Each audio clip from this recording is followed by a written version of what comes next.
ನಿವೇಶನಗಳಿಗಾಗಿ ಆಗ್ರಹಿಸಿ ದಲಿತ ಪರ ಸಂಘಟನೆಗಳಿಂದ ಚಳ್ಳಕೆರೆ ತಾಲೂಕು ಪಂಚಾಯಿತಿ ಕಚೇರಿ ಮುಂಭಾಗದಲ್ಲಿ ನಡೆಸ್ತಾ ಇರುವಂತಹ ಅಹೋರಾತ್ರ ಧರಣಿ ಸತ್ಯಾಗ್ರಹ ಇದೀಗ 5ನೇ ದಿನಕ್ಕೆ ಕಾಲಿಟ್ಟಿದೆ.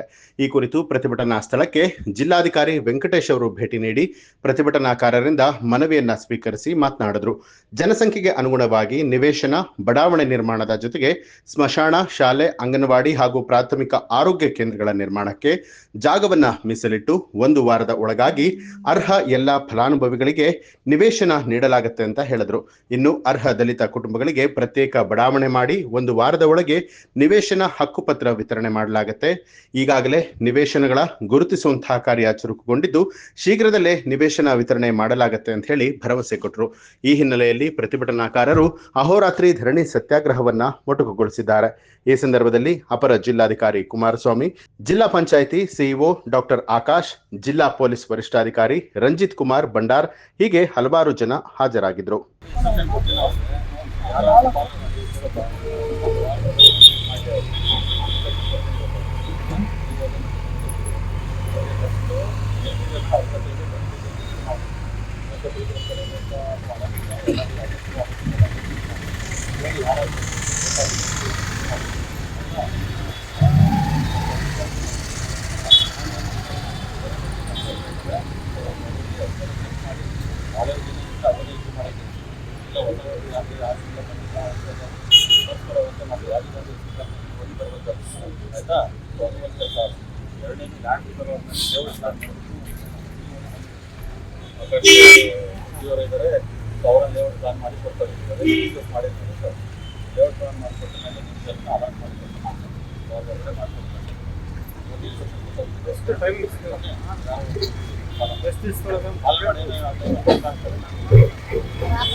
ನ್ಯೂಸ್ ಅಲರ್ಟ್, ನಿಮ್ಮಿಂದ ನಿಮಗಾಗಿ.